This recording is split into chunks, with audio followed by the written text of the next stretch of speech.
Le continent africain intensifie sa campagne pour une représentation pleine et équitable au Conseil de sécurité des Nations Unies lors du 80e anniversaire de l'institution. Le président de la République de Sierra Leone, Julius Maada Bio, s'est fait le porte-parole de cette demande. S'exprimant au nom du comité des 10 de l'Union africaine sur la réforme du Conseil de sécurité et de l'ensemble du continent, le président Maada Bio a rappelé que la position africaine commune demeure la pierre angulaire de la demande unie de l'Afrique pour la justice, l'équité et sa place légitime au Conseil de sécurité. The African Union Committee of 10 on United Nations Security Council.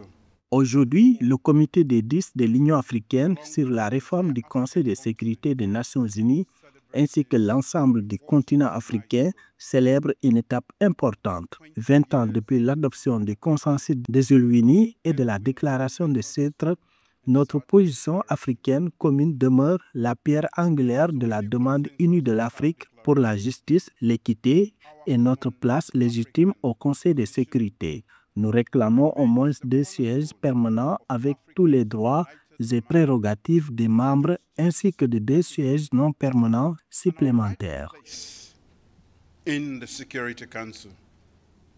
Pour le président sierra-léonais, l'exclusion persistante de l'Afrique du statut de membre permanent est indéfendable. Cette absence porte atteinte à la défense légitime et à la crédibilité du Conseil lui-même, 8 décennies après la fondation des Nations Unies. L'enlèvement du pacte pour l'avenir 2024 et du modèle de réforme africaine montre clairement que la demande de l'Afrique n'est plus marginale. 8 décennies après la fondation des Nations Unies, l'Afrique reste toujours exclue du statut de membre permanent du Conseil de sécurité. Cette exclusion est indéfendable et continue de porter atteinte à la défense légitime et à la crédibilité du Conseil. This exclusion is indefensible and continues to undermine the legitimacy and credibility of the Council.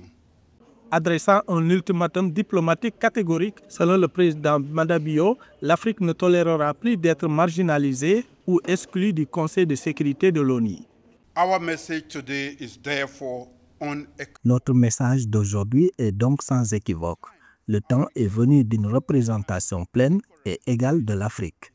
Nous appelons aux membres permanents, tous ceux qui participent aux négociations intergouvernementales et l'ensemble des membres de l'ONU à passer résolument des paroles aux actes. L'Afrique n'acceptera plus la marginalisation ni l'exclusion. Decisively, from words to action. Africa will no longer accept marginalization or exclusion. Le Conseil de sécurité, composé de 15 membres, inclut 5 permanents avec droit de veto, Chine, États-Unis, France, Royaume-Uni, Russie, et 10 non permanents répartis régionalement, Afrique, Asie-Pacifique, Amérique latine, Caraïbes, Europe occidentale et autres, Europe orientale. La question de la représentation équitable est un débat ancien mené via des négociations intergouvernementales. Des réformes mineures, comme un débat automatique à l'Assemblée générale après un veto, visent à améliorer la transparence. Cependant, des appels à des réformes majeures persistent, notamment de la part des régions sous-représentées.